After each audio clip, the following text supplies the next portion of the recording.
Hello dear students. इस tutorial से हम इक्वेशंस को समझने की शुरुआत कर रहे हैं और धीरे धीरे जब डिफरेंट पार्ट्स बनेंगे तो हम अच्छे अच्छे क्वेश्चंस भी सॉल्व करेंगे वर्ड प्रॉब्लम से रिलेटेड। लेकिन शुरुआत करते हैं कि इक्वेशंस होती क्या है। Let's begin. अभी तक आप इतना तो जान ही चुके हैं कि वी यूज़ मतलब यूज़ ऑफ नंबर्स, जैसे 1 है, 2 है, 3 है एंड एट्सेट्रा।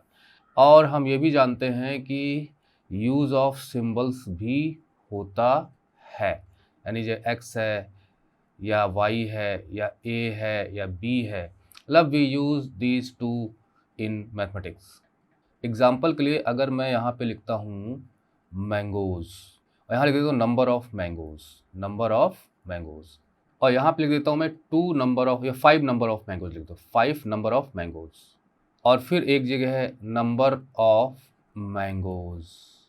स्वादिष्ट होते हैं ना मैंगो, अच्छे लगते होंगे आपको, तो वही मैंने एग्जाम्पल में लिया है। और यहाँ पे भी जगह बची हुई है और आपको भरना है, यहाँ पे भी जगह बची हुई है और आपको भरना है। तो यहाँ तो हमको क्लियर पता है कि कितने मैंगोज़ हैं, 5 हैं। यहाँ पे हमें नहीं पता है तो हम लिख देते हैं एक्स नंबर ऑफ मैंगोज़। मतलब यहाँ पर हमें क्लियर पता है कि मैंगोज़ कितने हैं। अगर 5 से ज़्यादा होंगे तो हम इसको चेंज करेंगे, हम यहाँ पे 6 लिखेंगे। 5 से कम होंगे तो हम उसको लिखेंगे, मतलब जितने मैंगोज़ हैं उतना हमको यहाँ लिखना ही लिखना है। लेकिन एक्स नंबर ऑफ मैंगोज़ में पता ही नहीं कितने नंबर ऑफ मैंगोज़ हैं। दूसरे शब्दों में हम कहें तो यहाँ पर हमें एक नोन क्वांटिटी पता है, मतलब हम जानते हैं यहाँ पे कि क्वांटिटी कितनी है। और दूसरी तरफ यहाँ पर एक्स लिखने से हमें ये नहीं पता चलता कि कितने मैंगोज़ हैं, यहाँ पर एक अननोन क्वांटिटी है, यानी हमें नहीं पता है कि इसमें क्वांटिटी कितनी है। दूसरे शब्दों में जहाँ पर हमें एक नोन क्वांटिटी पता होती है वहाँ पे कोई ना कोई कांस्टेंट होता है, मतलब 5 इज़ अ कांस्टेंट वैल्यू, इसकी वैल्यू कांस्टेंट है। अगर मैंगोज ऑफ चेंज होंगे तो वैल्यू बदल जाएगी, 6, 7, 8 जो भी, मतलब कांस्टेंट है, इसमें कोई शक नहीं है। We are sure that there are 5 mangoes. लेकिन अननोन क्वांटिटी जो होती है इसे हम कांस्टेंट नहीं कह सकते। कांस्टेंट का मतलब जो स्थिर है, चेंज नहीं हो रही है। लेकिन जो अननोन क्वांटिटी है वहाँ पर हम डिफरेंट डिफरेंट कांस्टेंट वैल्यूज़ डाल सकते हैं। मतलब यहाँ पर जो क्वांटिटी है वो वेरी करेगी, इसलिए हम इसको कहते हैं, मतलब it is a variable. Because x equal to 5 भी हो सकता है, x इक्वल टू 6 भी हो सकता है, वेरी करेगा, वेरिएबल। तो जब आपको इक्वेशंस समझना है तो आपको कांस्टेंट भी पता होना चाहिए, आपको वेरिएबल भी पता होना चाहिए। यहाँ पर x की डिफरेंट वैल्यूज़ पुट कर सकते हैं। हम यहाँ पे x इक्वल टू 2 भी कर सकते हैं, x इक्वल टू 5 कर सकते हैं, x इक्वल टू 6 कर सकते हैं, कुछ भी कर सकते हैं। मतलब यहाँ पे x रहेगा, बस उसकी वैल्यू चेंज हो रही है। लेकिन यहाँ पर ऐसा नहीं है, यहाँ अगर आपने 5 लिखा है तो फिर 5 मैंगोज़ वो हैं। अगर एक भी मैंगो बढ़ गया तो फिर हमें इसे मिटाना पड़ेगा, हमको यहाँ लिखना पड़ेगा 6। अगर मान लीजिए इसमें से कम हो गए, 3 रह गए, तो हमको उसको मिटाना पड़ेगा, हमको लिखना पड़ेगा 3। पर यहाँ पर ऐसा नहीं है, x रहेगा, बस उसकी वैल्यू चेंज करनी है। और जब वैल्यू चेंज करेंगे तो यहाँ पे 2 मैंगोज़ हैं, यहाँ पे 5 मैंगोज़ हैं, यहाँ पर 6 मैंगोज़ हो गए आपके। As the value changes, x की वैल्यू जैसे चेंज होती है मैंगोज़ की संख्या भी घटती बढ़ती है। तो इक्वेशंस में कांस्टेंट वैल्यू का पता होना ज़रूरी है और वेरिएबल्स का पता होना ज़रूरी है, क्योंकि इक्वेशंस में वेरिएबल होंगे ही होंगे। और वेरिएबल्स में हम इन सिंबल्स का यूज़ करते हैं, कांस्टेंट में हम इन सिंबल का यूज़ करते हैं, यानी नंबर्स का। अब दूसरी चीज़ जो हमें सीखनी है वो सीखनी है कि हम एक्सप्रेशंस मैथमेटिक्स में कैसे बनाते हैं, यानी कि फॉर्मिंग एक्सप्रेशंस, ये हमारा नेक्स्ट टॉपिक है। We make expressions, we form expressions by using, मतलब we form expressions by using, मैं इसलिए लिख दे रहा हूँ कि आपके सामने पता हो कि what do we mean here. Numbers, जब हम एक्सप्रेशंस बनाएंगे मैथमेटिक्स में तो हम नंबर्स का यूज़ कर सकते हैं, और a combination of numbers and symbols with the help of, और हम कैसे फॉर्म करेंगे, विद द हेल्प ऑफ, इसमें हमें हेल्प लेनी पड़ेगी, with the help of 4 basic arithmetical operations. कौन से होते हैं 4 बेसिक अर्थमेटिकल ऑपरेशंस? प्लस हो गया, माइनस हो गया, इनटू हो गया और डिवाइड। इनको यूज़ करते हुए हम एक्सप्रेशंस बनाते हैं। अब जैसे हमें न्यूमेरिकल एक्सप्रेशन बनाना है, तो हम 2 + 5 हमने लिख दिया, एक एक्सप्रेशन ये हो गया। 5 × 2 लिख दिया, एक एक्सप्रेशन ये हो गया। 6 / 3 लिख दिया, ये भी एक एक्सप्रेशन हो गया, क्योंकि हमने यहाँ पे ऑपरेशंस यूज किए हैं, प्लस का, इंटू का, डिवाइड का। यही नहीं, 4 स्क्वायर ये भी एक्सप्रेशन है। √2 नहीं जानते हैं तो आगे आप पढ़ेंगे अलग क्लासेस में।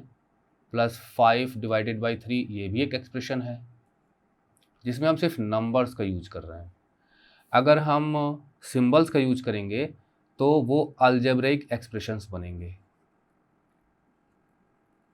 जैसे 2x में हमने 2 × x को यूज किया है, 3x + 7, 5x², 5x - 3y, ये सब अलजेब्रिक एक्सप्रेशंस हैं, जहाँ पर हमने न्यूमरल्स यानी नंबर्स और सिंबल्स को यूज किया है।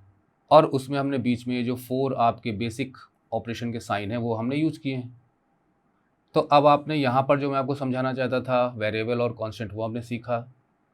यहाँ पे हमने देखा कैसे हम एक्सप्रेशंस बनाएंगे। अब अगला हमें सीखना है मैथमेटिकल सेंटेंस क्या होता है, या मैथमेटिकल स्टेटमेंट क्या होता है, कैसे हम बनाते हैं। ठीक है, ये तो मैथमेटिकल सेंटेंस तब बनता है when two expressions are joined by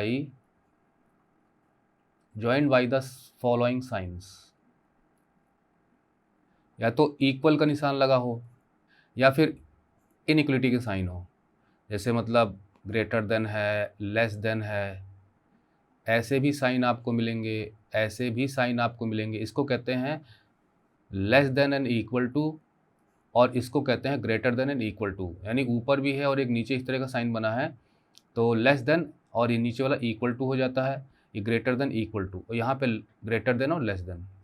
ये आपका इक्वलिटी का साइन है और ये आपका इनइक्वलिटी का साइन है।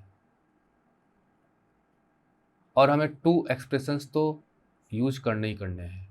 अब जैसे यहाँ पे हम न्यूमेरिकल एक्सप्रेशंस की बात करें, 5 + 2 = 6 + 1, हमने ये वाला यहाँ पे यूज किया। ठीक है, 2 एक्सप्रेशंस, एक एक्सप्रेशन आपका ये है, एक एक्सप्रेशन आपका ये है। ठीक है, अब बीच में हमने इक्वल का निशान लगाया, तो जहाँ पे इक्वलिटी का निशान होगा वहीं पे इक्वेशन बनेगी। वहाँ पे क्या बनेगा? इक्वेशन। इक्वेशन यहाँ पे नहीं बनेगी।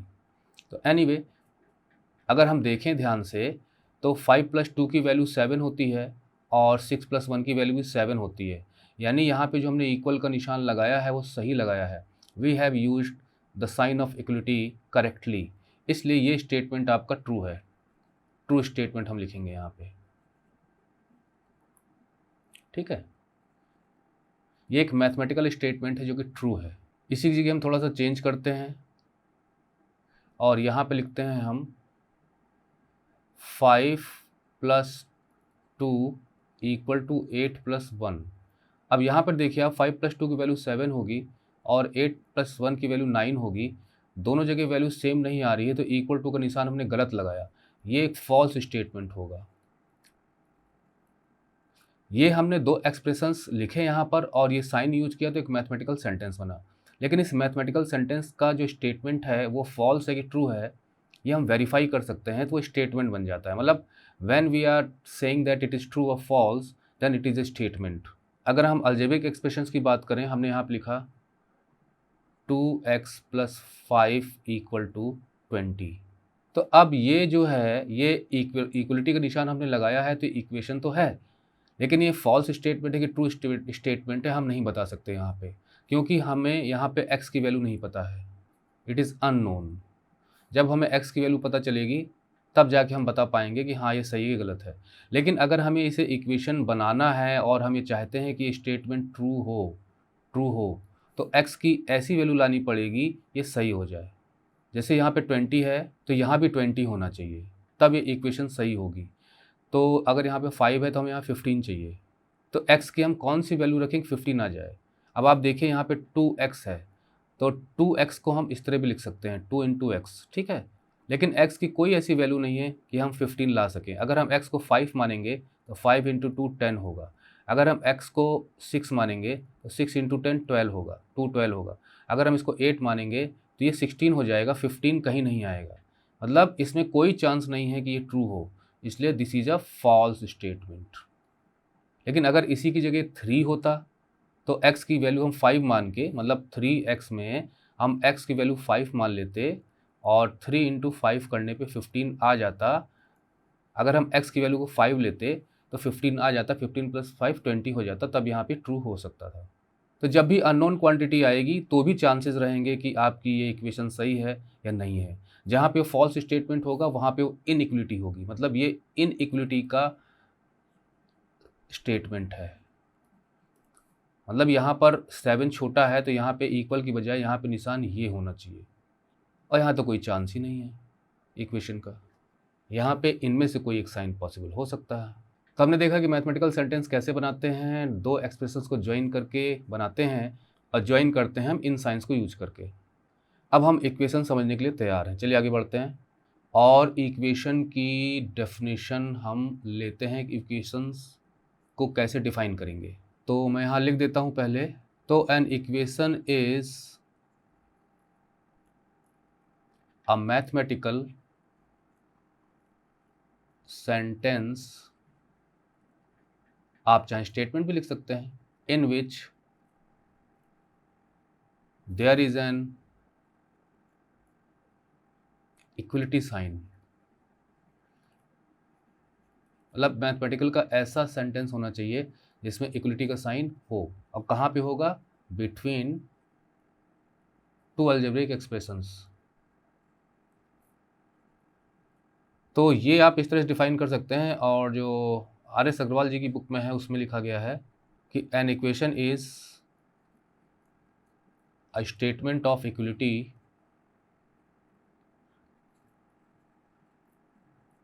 containing one or more unknown quantity, और जिसे हम वेरिएबल भी कहते हैं। तो एक तो स्टेटमेंट ऑफ इक्वलिटी है और उसमें वेरिएबल का होना ज़रूरी है, तब जाके वो इक्वेशन बनेगी। तो जैसे भी आप समझ सकें, तो इक्वलिटी का मतलब ये हुआ कि एक इक्वल का साइन होगा, कुछ क्वांटिटी यहाँ पर होंगी, मतलब और कुछ क्वांटिटी यहाँ पे होंगी, मतलब एक्सप्रेशंस यहाँ पे होंगे, एक्सप्रेशंस यहाँ पे होंगे। इस तरह के एक्सप्रेशंस को हम कहते हैं LHS। इस तरफ के एक्सप्रेशंस को हम कहते हैं RHS, left hand side and right hand side. और जो वैल्यू यहाँ निकलेगी और जो वैल्यू यहाँ निकलेगी दोनों सेम होनी चाहिए।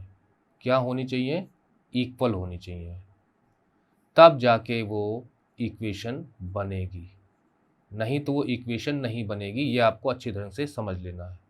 और ये जो हम वैल्यू की बात कर रहे हैं, the value depends upon the variable, ठीक है। मैं अब यहाँ पे वैल्यू वर्ड का यूज कर रहा हूँ, अभी मैं इसको चेंज करूँगा। जो एनसीईआरटी की बुक है उसमें लिखा गया है कि equation is a condition on the variable, यानी एक प्रकार से इक्वेशन वेरिएबल किस प्रकार से हम उसमें यूज कर रहे हैं, उसकी वैल्यू क्या निकल के आ सकती है, उस पर डिपेंड करती है इक्वेशन, नहीं तो इक्वेशन नहीं होगी। सीधा से हम काट देंगे अगर LHS RHS बराबर नहीं होगा। अब हम इसको एग्जाम्पल से समझते हैं। जैसे हमने एग्जाम्पल लिया यहाँ पे x + 5 = 15। अब ये जो है, ये हमने एक इक्वेशन बना दी, इट इज़ एन इक्वेशन, क्योंकि अभी हमने बताया था कि इक्वेशन क्या होती है। इक्वेशन में हम इक्वल या इनइक्वलिटी का साइन यूज़ करते हैं, और लेफ्ट हैंड साइड में यानी LHS और राइट हैंड साइड में एक्सप्रेशंस दिए होते हैं, और जनरली जो वैल्यू निकल के आनी चाहिए हम जनरली राइट हैंड साइड में रखते हैं, और अननोन क्वांटिटी को हम लेफ्ट हैंड साइड में रखते हैं। यहाँ पर ये x जो है एक अननोन क्वांटिटी है, और इक्वेशन होने के लिए लेफ्ट हैंड साइड का राइट हैंड साइड के बराबर होना ज़रूरी है। चलिए हम डिफरेंट वैल्यू ले लेते हैं। हम मान ले लेते हैं x = 2 ले लेते हैं, x = 3 ले लेते हैं। दो वैल्यूज़ पे हम देखते हैं कि इन दो वैल्यूज़ पर क्या निकलता है। मतलब हम x की वैल्यू पता नहीं है, हमें मानना पड़ेगा। अगर हम x की वैल्यू 2 लेते हैं तो हम x की जगह 2 लिखेंगे, +5 = 15। हम देख रहे हैं कि यहाँ पर 5 + 2 6 7 होता है, और यहाँ पे 15 है। भाई x की वैल्यू अगर हम 2 लेंगे तो इससे इक्वेशन बन नहीं रही है। अगर हम x की वैल्यू 3 लेंगे तो ये 3 हो जाएगा, यहाँ पे हो जाएगा 8, तो भी बन नहीं रही है। अगर हम x की वैल्यू यहाँ पे 5 ले लेते हैं, 10 ले लेते हैं, तो क्या हो जाएगा कि x की जगह हम 10 लिखेंगे प्लस 5, क्योंकि x की जो वैल्यू हमने ली है फिर x की जगह वो लिखा जाएगा, इक्वल टू 15। तो यहाँ पे भी 15, यहाँ पे भी 15। नाउ दिस इज करेक्ट, क्योंकि यहाँ पर जो हमारा LHS है और जो RHS है वो दोनों इक्वल हो गए हैं। तो हमने देखा कि अगर x की वैल्यू को हम 10 लेते हैं तो ये सही है, बाकी सारी वैल्यूज़ गलत निकल रही थी। तो जब इक्वेशन बनाएंगे, इक्वेशन में जो अननोन क्वांटिटी होगी, उस अननोन क्वांटिटी की जो वो वैल्यू जिससे कि इक्वेशन सेटिस्फाई होती है, इसको कहते हैं कि this value satisfies the equation. Means कि x की जो 10 वैल्यू है ये इक्वेशन को सेटिस्फाई करती है। सेटिस्फाई का मतलब ये होता है कि इक्वेशन बना देती है, यानी x की वैल्यू 10 है, इस कंडीशन से ये इक्वेशन सेटिस्फाई होती है। x एक वेरिएबल है, इस वेरिएबल की वैल्यू 10 अगर हम लेते हैं then the equation is satisfied. तो x अननोन क्वांटिटी की जो वैल्यू होती है जिससे इक्वेशन सेटिस्फाई होती है उसे हम कहते हैं सॉल्यूशन ऑफ द इक्वेशन या रूट ऑफ द इक्वेशन। बहुत अच्छे ढंग से समझ लीजिए आप, ये जो टर्मोलॉजीज हम यूज कर रहे हैं कि जब आप इक्वेशन को सॉल्व करते हैं और जो x की वैल्यू या y की वैल्यू, जो भी अननोन क्वांटिटी की जो वैल्यू निकल के आती है, उस वैल्यू को या तो हम सोल्यूशन ऑफ द इक्वेशन कहते हैं या रूट ऑफ द इक्वेशन कहते हैं। और ये जो सोल्यूशन या रूट है it satisfies the equation, it satisfies the equation. अगर हम x की कोई और वैल्यूज लेंगे तो इक्वेशन सेटिस्फाई नहीं होगी। जैसे फॉर एग्जांपल अगर हमने x की वैल्यू को 7 ले लिया तो ये हो जाएगा 7 + 5 = 15।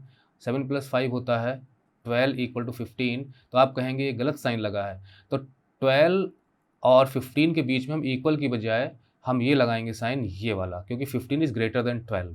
हम इसका साइन नहीं लगा सकते बिकॉज ये जो x की वैल्यू है does not satisfy the equation. जो गिवन इक्वेशन उसको सेटिस्फाई नहीं करता।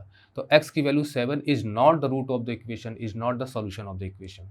तो आप देख रहे हैं कि यहाँ पे जो अननोन क्वांटिटी है उसकी वैल्यू पर डिपेंड करता है कि इक्वेशन सेटिस्फाई होती है कि नहीं होती है।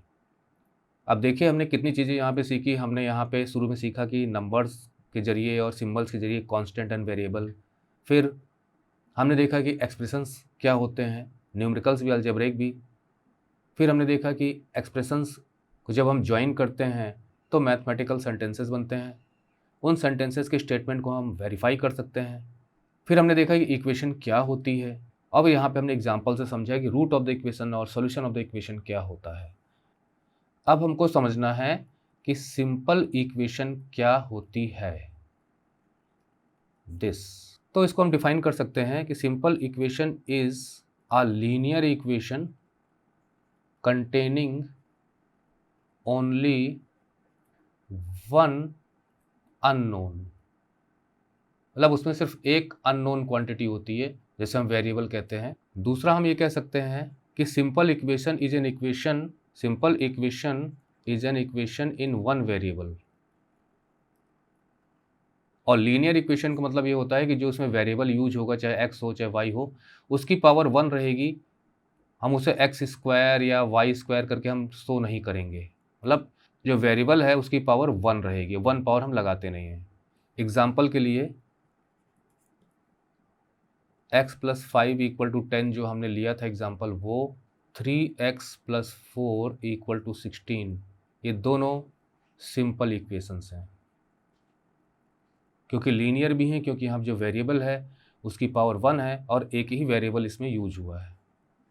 तो अब इन्हें हमें सॉल्व करना भी आना चाहिए और भी हमें पता होना चाहिए कि हम किस प्रकार से डिफरेंट दी हुई सिचुएशंस पर इक्वेशन फॉर्म कर सकते हैं। हमें इक्वेशन फॉर्म करना भी आना चाहिए।